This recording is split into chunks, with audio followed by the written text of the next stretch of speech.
Welcome student. तो आज हम बात करने वाले यूक्लिड डिवीजन लेमा के विषय में, और ये रियल नंबर का थर्ड लेक्चर है। ठीक है, इससे पहले हम बात कर चुके हैं डिविजिबिलिटी का। सबसे पहले जानते हैं लेमा क्या होता है। तो लेमा एक ऐसा प्रूवन स्टेटमेंट होता है जिसका इस्तेमाल हम किसी दूसरे स्टेटमेंट को प्रूफ करने के लिए करते हैं। ठीक है, एक स्टेटमेंट जो प्रूवन स्टेटमेंट है, यानी वो पहले से प्रूव्ड है, उसका इस्तेमाल करके हम दूसरे स्टेटमेंट को सिद्ध करने की कोशिश करते हैं, सही करने की कोशिश करते हैं। ठीक है, तो बात करते हैं हम लेमा। लेकिन इस लेमा को जो यूक्लिड साहब ने दिया था, यूक्लिड एक ग्रीक के महान मैथमेटिशियन थे। इन्होंने अलग ढंग से इसको सोचा और इसके विषय में बताया। जनरली हम लोग डिविजिबिलिटी तो करते आ रहे थे, लेकिन आपस में ही जो अलग अलग टर्म्स है, डिविडेंड, डिवाइजर, कोसेंट और रिमाइंडर, ये आपस में एक दूसरे से रिलेटेड होते हैं। और रिमाइंडर की भी एक लिमिट होती है कि वो एक नंबर के बाद नहीं जाता, यानी डिवाइजर से बड़ा नहीं हो सकता कोई भी हमारा रिमाइंडर। जब भी होगा तो छोटा ही होगा, और जीरो से छोटा नहीं हो सकता, जीरो के बराबर या तो उससे बड़ा हो सकता है। ठीक है, ये पूरा इन्फॉर्मेशन हम इस वीडियो में देखने वाले हैं। ठीक है, तो आइए देखते हैं, बात करते हैं। देखिए, सबसे पहला स्टार्ट करते हैं वही डिविजिबिलिटी से। तो देखिए, किसी नंबर मान लीजिए कोई एक नंबर है 6।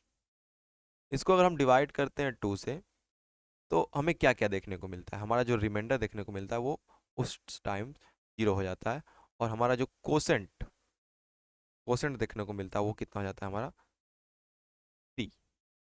ठीक है, अगर हम इसको 3 से डिवाइड करते हैं तो भी रिमाइंडर 0 और कोसेंट 2। मान लीजिए हमने इसको 3 से ही डिवाइड किया। ठीक है, अगर इसी 6 को अगर हम डिवाइड करते हैं, ये हमने पहला देखा है। अगर हम दूसरी बात करते हैं तो दूसरे में अगर इस 6 की जगह हम 7 ले लेते हैं, अगर हम 7 को डिवाइड करते हैं 3 से, तो रिमाइंडर हमारा मिलता है 1, और कोसेंट हमारा मिलता है यहाँ पे 2। ठीक है, अगर आगे थोड़ा सा बढ़े, अगर हम 8 को डिवाइड करते हैं 3 से, रिमाइंडर फिर से हमको मिलता है 2। फिर से नहीं, मतलब रिमाइंडर मिलता है 2, और लेकिन कोसेंट फिर से हमको 2 ही देखने को मिलता है। अगर हम चौथा कंडीशन लें, 9 को डिवाइड करते हैं 3 से, रिमाइंडर देखिए फिर से हमारा 0 हो जाता है, लेकिन कोसेंट यहाँ पे बढ़ जाता है, यानी 3 टाइम्स हो जाता है। 4 अगर हमने अब 5 कंडीशन लें, अगर हम 10 को बात करते हैं, डिवाइड करते हैं 3 से, रिमाइंडर फिर से हमको 1 मिलता है, और कोसेंट फिर से हमारा कितना हो जाता है 3। 6 कंडीशन ले, 11 को फिर से डिवाइड करते हैं 3 से, तो रिमाइंडर फिर से 2 मिलता है, और कोसेंट हमारा 3 हो जाता है। उस तरीके से 7th कंडीशन की अगर हम बात करें, 12 को डिवाइड करते हैं 3 से, तो रिमाइंडर हमको 4, सॉरी, रिमाइंडर हमको 0 मिलता है, और कोसेंट हमारा 3। ये कब तक करते जाएंगे? हम करते जाएंगे, हम कोई इसकी सीमा नहीं है। ठीक है, अब देखिए यहाँ पे इन सभी का कंडीशन देखिए। जब हमने डिवाइड किया 6 को, हमने डिवाइड किया 3 से, 2 मिला यहाँ पर। ठीक है, क्या मिला? 2 मिला, और ये 6 टाइम्स से 0 हो गया। ठीक, अगला कंडीशन अगर हम देखें, 7 को हमने डिवाइड किया 3 से, तो हमको यहाँ पे कितना मिला? 2 मिला, 6 ये 1। ठीक है, 8 को हमने डिवाइड किया जब 3 से, तो कितना मिला? यहाँ पे 2 मिला। ठीक है, यहाँ पे 6, यहाँ पे 2। जब 9 को हमने डिवाइड किया इसी को, तो कितना? 3 टाइम्स में 9, यहाँ पे 0। फिर से देखिए, 0, रिमाइंडर 1, 2, 0। देखिए देखिए, रिमाइंडर कितना आ रहा है? पहले 0 से स्टार्ट हुआ, 0, 1, 2, फिर 0, फिर 1, 2, 0, फिर 1, 2, 0, 1, 2, 0, 1, 2, 0, ऐसा ही करता चला जाएगा। तो ये है क्या यहाँ पे? ये देखिए हमारा डिवाइजर होता है, डिवाइजर तो आप जानते हैं डिवाइजर। ये हमारा डिविडेंट होता है, डिविडेंट, डिविडेंट। ये हमारा डिविडेंट, ये हमारा कोसेंट होता है। ये हमारा मिल जाता है रिमाइंडर, रिमाइंडर।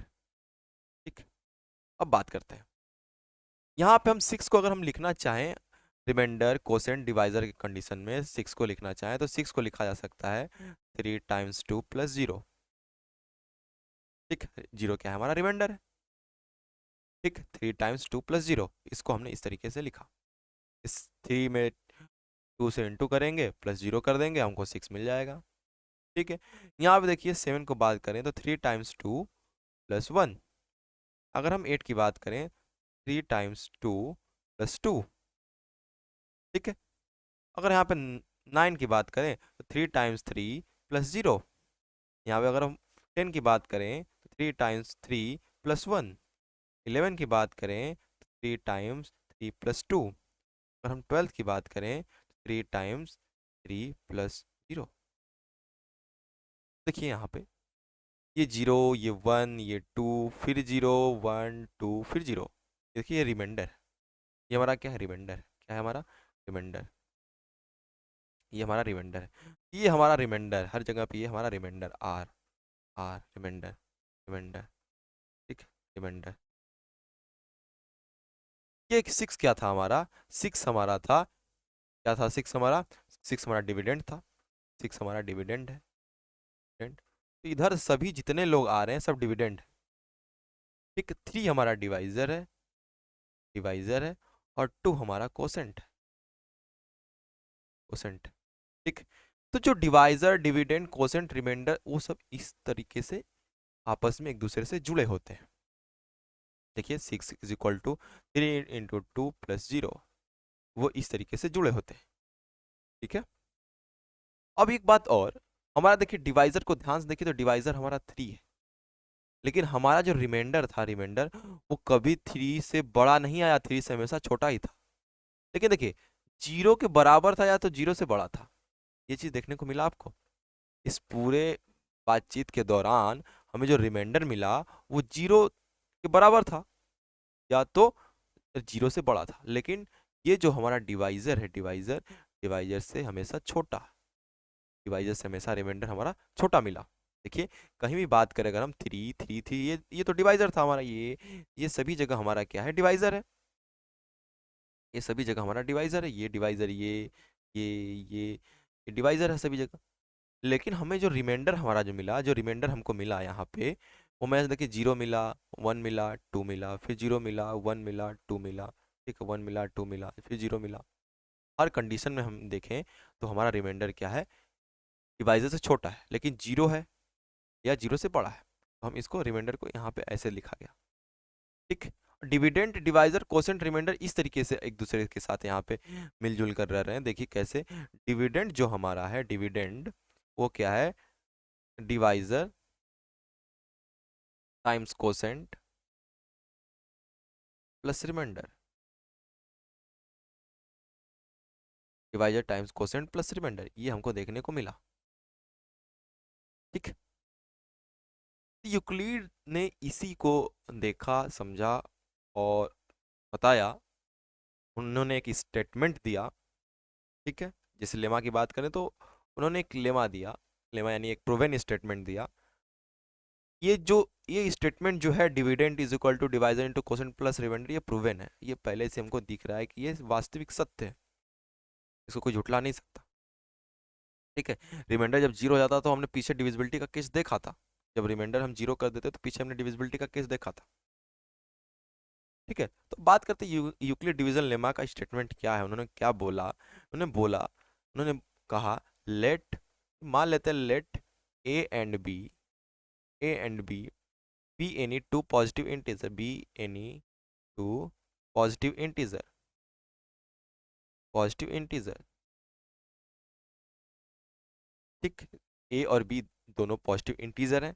ठीक है, then there exist, then there exist unique integer, unique integer q and r, q and r such that, unique integer q and r such that a is equal to b times q plus r, where r जो होगा हाँ वो हमारा हमेशा b से छोटा होगा लेकिन 0 के बराबर होगा या उससे बड़ा होगा। ये चीज़ देखिए, ये है हमारा यूक्लिड डिवीजन लेमा। ठीक है, यूक्लिड साहब ने कहा कि ए बी दो ऐसे पॉजिटिव इंटीजर एग्जिस्ट करेंगे इस तरीके से कि जो हमारा यूनिक इंटीजर क्यू और आर है वो इस तरीके से देखने को मिलेगा, आपस में इस तरीके से रिलेट होंगे। पसंद नहीं, ये है, यही है हमारा यहाँ पे जो ए है हमारा, यही है डिविडेंड है, पी है हमारा डिवाइजर है, क्यू हमारा कोसेंट है, आर हमारा रिमाइंडर है, आर हमारा क्या है, रिमाइंडर। ठीक, और रिमाइंडर हमेशा हमेशा डिवाइजर से छोटा है। लेकिन यहाँ पे एक बात की गई, unique integer, unique integer, unique integer होगा क्यू और आर। जैसे हमने यहाँ पे पीछे डिवीजन किया यहाँ पे, तो अगर 6 को हमेशा 3 से डिवाइड करेंगे तो हमें हमेशा रिमाइंडर 0 और कोसेंट ही मिलेगा। दुनिया का कोई अगर अदर नंबर ले लेते हैं, यहाँ पे 4 ले लें, 5 ले लें, 6 ले लें, 7 ले लें, तो हमें कभी ये कंडीशन देखने को नहीं मिलेगा। इसीलिए इन दोनों के विषय में बोला जाता है यूनिक होते हैं ये, किसी एक पर्टिकुलर डिवाइजर के लिए ये यूनिक होते हैं। ठीक है, ये यूनिक है। ठीक है? अगर ये देखिए, यही हमारा यूक्लिड लेमा है। अगर एक बात करें हम कि अगर हम b को 2 कर लेते हैं, b को अगर हम 2 ले लें, है ना, यानी डिवाइजर, हम डिवाइजर को बदलते जा रहे हैं, यानी डिवाइजर है ये हमारा। अगर हम b को क्या करते हैं, 2 ले लेते हैं, देखिए हमारा जो ये डिविडेंड डिवाइजर कोसेंट रिमाइंडर आपस में एक दूसरे से ऐसे रिलेटेड होंगे, 2q plus are, 2q plus are इस तरीके से रिलेटेड होंगे। ठीक है, कैसे इस तरह से रिलेटेड होंगे, और आर के विषय में बोला जाएगा तो आर 2 से छोटा होगा और 0 से बड़ा या इसके बराबर होगा। ठीक है, यही देखने को मिलता है। तो आर की क्या क्या संभावनाएं हो सकती हैं, या तो आर 0 हो जाए या फिर आर 1 हो जाए, यही दो हो सकता है रिमाइंडर। तो उस केस में अगर आर रिमाइंडर 0 हो जाए तो a is equal to 2 times of Q, यानी कोई नंबर यदि 2 से डिवाइड किया जाता है, यदि रिमाइंडर 0 आता है तो उसका फॉर्म ऐसा दिखता है, 2q, 2q, 2m, 2n, 2p, 2q, जो भी हो ऐसा दिखता है। अगर अगर रिमाइंडर 1 दे, अगर कोई नंबर डिवाइड किया जाता है 2 से, अगर रिमाइंडर 1 दे तो उसका फॉर्म कुछ ऐसा देखने को मिलता है, कुछ ऐसा देखने को मिलता है, क्योंकि आर हम 1 ले रहे हैं, ये 1 हो जाएगा, 2q प्लस 1। तो अगर दुनिया का कोई भी नंबर अगर 2 से डिवाइड किया जाएगा, अगर रिमाइंडर 1 देता है तो कुछ ऐसा दिखेगा।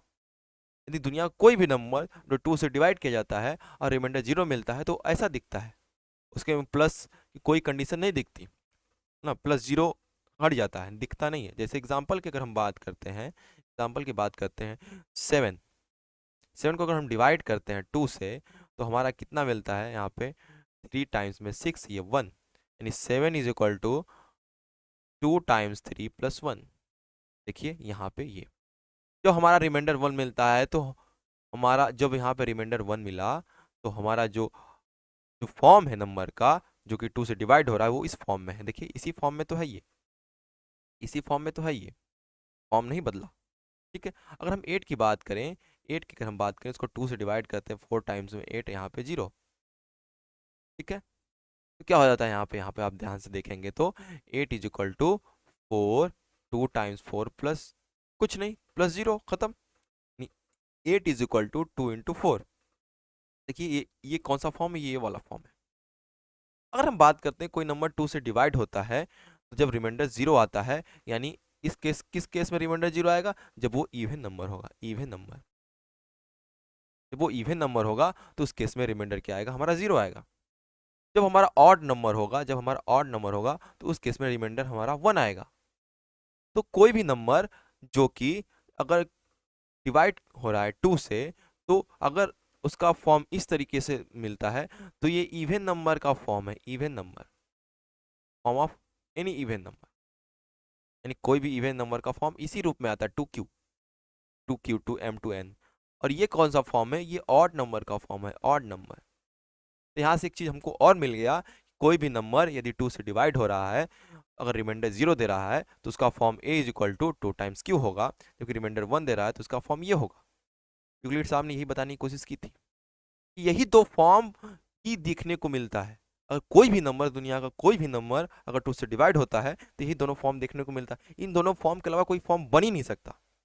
और यहाँ पे क्यू की बात करें तो क्यू कोसेंट कुछ भी हो सकता है भाई, 1 हो सकता है, 2 हो सकता है, 3 हो सकता है, 4 हो सकता है, कुछ भी हो सकता है, लेकिन फॉर्म में बदलाव नहीं आएगा, फॉर्म यही रहेगा। ठीक है, बात करते हैं आगे। अगर कोई नंबर, अगर हम b की वैल्यू क्या करते हैं, अगर हम b की वैल्यू बदलने की कोशिश करें, यहाँ पे b की वैल्यू क्या कर रहे हैं हम लोग, b की वैल्यू अगर हम 3 ले लेते हैं तो हमारा क्या देखने को मिलता है, a is equal to 3q plus r, where r जो होगा हमारा 3 से छोटा होगा लेकिन 0 के बराबर होगा। ये देखने को मिला, क्या लगा। ठीक, यहाँ पे रिमाइंडर की भी 3 पॉसिबिलिटीज हो सकती हैं, रिमाइंडर या तो 1 आएगा, या तो 0 आएगा, रिमाइंडर या तो 1 आएगा या तो रिमाइंडर 2 आएगा। 3 तो हो नहीं सकता, रिमाइंडर 3 आएगा तो भाई फिर से डिवाइड हो जाएगा। ठीक है, तो रिमाइंडर या तो 0 आए या तो रिमाइंडर 1 आए या तो रिमाइंडर 2 आए। तो हमारा जो फॉर्म बनेगा ए इज इक्वल टू 3q, यहाँ पे जो फॉर्म बनेगा ए इज इक्वल टू 3q+1, जब रिमाइंडर 1 आए। यहाँ पे जो फॉर्म बनेगा ए इज इक्वल टू 3q+2। ये देखिए, तो दुनिया का कोई भी नंबर यदि 3 से डिवाइड हो रहा है, अगर 3 से डिवाइड किया जा रहा है, तो ये फॉर्म और ये फॉर्म देखने को मिलता है। इनके अलावा कोई फॉर्म देखने को नहीं मिलता है।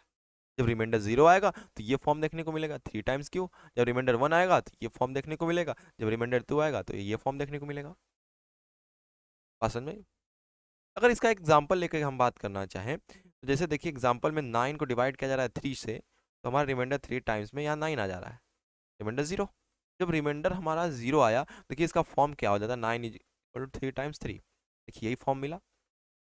अगर हम 10 को डिवाइड करते हैं 3 से, तो 3 बार में 9 यहाँ पे 1, 10 इज इक्वल टू 3 टाइम्स 3+1। देखिए ये फॉर्म मिला। 3 ए हमारा क्या है, ये 3 हमारा ये है, और 1 क्या है यहाँ, देखिए यही फॉर्म मिला। अगर हम बात करते हैं यहाँ पे 11 की बात करते हैं, जो कि डिवाइड किया जा रहा है इससे 3 से, तो यहाँ पे 3 टाइम्स में यहाँ पे 9 आ जाता है और यहाँ पे 2 मिलता है। यानी 11 को लिखा जाए, अगर हम लिखें तो 3 टाइम्स 3+2। और फिर से हम बात करते हैं 12th की। अगर आगे वाला नंबर लेते हैं 12th, तो ये 4 टाइम्स में 12th देता है, फिर से रिमाइंडर 0। यानी अगर हम 12 को लिखना चाहें तो 12 को भी लिख सकते हैं 3 × 4। देखिए यही फॉर्म हमको मिल गया। 13 को की बात करें, 13 को लिख सकते हैं हम लोग किस फॉर्म में लिख सकते हैं, अगर डिवाइड करेंगे तो 3 टाइम्स 4+1। 14 की बात करें 3 टाइम्स 4+2। देखिए यही फॉर्म मिलता है। दुनिया का कोई भी इंटीजर पॉजिटिव इंटीजर यदि 3 से डिवाइड होता है, तो इसका या तो फॉर्म 3 वो इस फॉर्म में दिखने को मिलेगा, तो इस फॉर्म में देखने को मिलेगा, या तो इस फॉर्म में देखने को मिलेगा। या तो ऐसा उसका शकल रहेगा, या तो ऐसा रहेगा, या तो ऐसा रहेगा। यही यूक्लिड साहब बताना चाहते थे। यही था यूक्लिड डिवीजन लेमा। ठीक है, अगर वही नंबर, अगर हम किसी नंबर को 5 से डिवाइड करते हैं, 4 से डिवाइड करते हैं, 7 से डिवाइड करते हैं, 8 से डिवाइड करते हैं, तो क्या क्या फॉर्म बन सकते हैं। तो हम बस ये जान लें, उसको लिखना समझ लें कि ए को अगर 7 से डिवाइड किया जा रहा है, 7q+r, वेयर r जो होगा वो 7 से छोटा होगा लेकिन 0 के बराबर होगा या उससे बड़ा होगा। या फिर किसी नंबर को अगर हम डिवाइड करते हैं 6 से, ये देखने को मिलता है। ठीक है, तो कितना हो जाता है, ये 6 से छोटा हो जाता है रिमाइंडर, और ये हमारा ऐसे देखने को मिलता है। तो इसमें क्या क्या फॉर्म बन सकते हैं, रिमाइंडर 1 हो, 2 हो, 3 हो, 4 हो, 5 हो, 6 हो। ठीक है, 6 रिमाइंडर, यानी हमारा एक फॉर्म देखने को मिलेगा ए इज इक्वल टू 7q, और a is equal to 7q+1, और a is equal to 7q+2, और a is equal to 7q+3, और a is equal to 7q+4, a is equal to 7q+5, a is equal to 7q+6। ये देखने को मिलता है। अगर इस 6 की बात करें तो a is equal to 6q+0, यानी 6q, a is equal to 6q+1, a is equal to 6q+2, a is equal to 6q+3, 6q+3, a is equal to 6q+4, a is equal to 6q+5। ये सब form हमको देखने को मिलते हैं। ठीक है, ये सब फॉर्म हमको देखने को मिलते हैं। ये था हमारा यूक्लिड डिवीजन लेमा। इस अगले लेक्चर में हम क्या करेंगे कि इस पे जितने भी प्रॉब्लम्स हैं इसको हम डील करेंगे। ठीक है, आई होप, हमको आशा है कि आप लोगों को यूक्लिड डिवीजन लेमा समझ में आया होगा। ठीक है, पढ़ते रहिए, धन्यवाद।